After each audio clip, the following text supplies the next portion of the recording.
Hi friends, வரும் தேடும் உறவுகள் அனைவருக்கும் இனிய நாள் இனிய நாளாக அமைந்திட எங்களுடைய வாழ்த்துக்கள். நம்மளோட சேனலில் வழங்கக்கூடியதுன்னு பார்த்தீங்கன்னா முற்றிலும் இலவசமான வரன் பதிவுங்க. ஸோ இந்த பதிவில் கூட உங்களுக்கான வாழ்க்கை துணை அமையலாம். வீடியோவை ஸ்கிப் பண்ணாமல் பார்க்கணும். நம்மளோட சேனல் சப்ஸ்கிரைப் பண்ணிக்கோங்க. பெயர் ரக்ஷிதா, வயது 33 வயது ஆகுதுங்க. ராசி மீன ராசிங்க. ஜாதின்னு பார்த்தீங்கன்னா இந்துவில் கொங்கு வேளாளர் சமுதாயத்தை சார்ந்தவங்க. படிப்புன்னு பார்த்தீங்கன்னா இவங்க எம்சிஏ முடிச்சிருக்காங்க. மணமகளுடைய வேலை நிலைன்னு பார்த்தீங்கன்னா இவங்க ஆல்ரெடி ப்ரைவேட் கம்பெனியில் வேலையில் இருந்தாங்க. பட் இப்போது எந்த வேலைக்கும் போகலன்னு சொல்லியிருக்காங்க. இவங்களோட திருமண நிலைன்னு பார்த்தீங்கன்னா இவங்களுக்கு இதுதாங்க முதல் மணம். இவங்களுடைய முகவரின்னு பார்த்தீங்கன்னா இவங்க கும்பகோணத்தில் வசிக்கிறாங்க. ஸோ மணமகளுடைய எதிர்பார்ப்புன்னு பார்த்தீங்கன்னா மணமகன் கண்டிப்பாக ஒரு டிகிரி முடிச்சிருக்கணுங்க. நல்ல குணமானவராக இருக்கணும், எந்த வித கெட்ட பழக்கமும் இல்லாதவராக இருக்கணும்னு குறிப்பாக சொல்லியிருக்காங்க. ஸோ மணமகளுடைய வசதி நிலைன்னு பார்த்தீங்கன்னா இவங்களுக்கு சொந்தமாக ஒரு 5-6 வீடுக்கு மேலே வாடகைக்கு விட்டுருக்காங்க.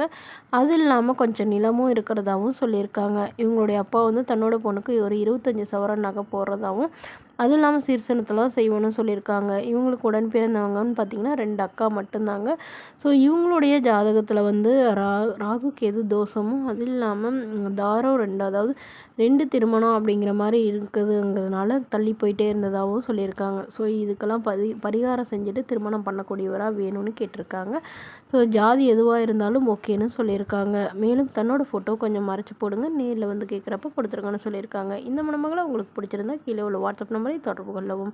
அடுத்த வரன் பெயர் பார்த்தீங்கன்னா மகாலட்சுமி, வயது 38 வயதாகுதுங்க. ராசி தனுசு ராசிங்க. ஜாதின்னு பார்த்தீங்கன்னா இவங்க இந்துவில் ஜாதி தடையில்லைன்னு சொல்லியிருக்காங்க. படிப்புன்னு பார்த்தீங்கன்னா 10ஆம் வகுப்பு முடிச்சிருக்காங்க.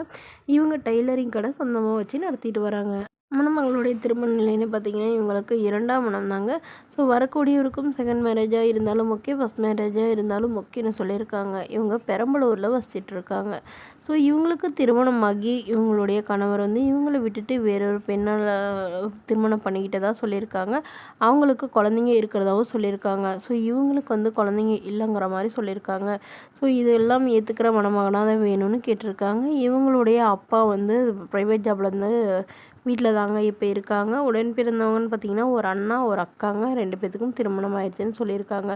பட் இவங்களுடைய அப்பா இவங்களோட தான் இருக்கிறதா சொல்லியிருக்காங்க. அதனால் தன்னையும் தன்னுடைய அப்பாவையும் ஏற்றுக்கிட்டு நல்லபடியாக பார்த்துக்கிற மணமகனாக வேணும்னு கேட்டிருக்காங்க. இவங்க ஓரளவு நடுத்தர குடும்பங்கிறதுனால வரக்கூடியவரும் நடுத்தர குடும்பமாக இருந்தாலே போதுங்க, நான் நல்லா ஒழுக்கமானவராக இருக்கணும்னு எதிர்பார்க்குறாங்க. வரக்கூடியவருக்கு திருமணமாகி குழந்தை இருந்தாலும் எனக்கு ஓகே தான், நான் ஏற்றுக்கிறேங்கிற மாதிரி இவங்க சொல்லியிருக்காங்க. எனக்கு வேறு எந்த எதிர்பார்ப்பும் இல்லை. மணமகன் குறைவாக ஒரு 10,000 சம்பளம் வாங்குறவராக இருக்கணும்.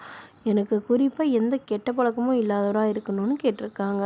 இந்த மணமகளை உங்களுக்கு பிடிச்சிருந்தா கீழே உள்ள வாட்ஸ்அப் நம்பரை தொடர்பு கொள்ளவும்.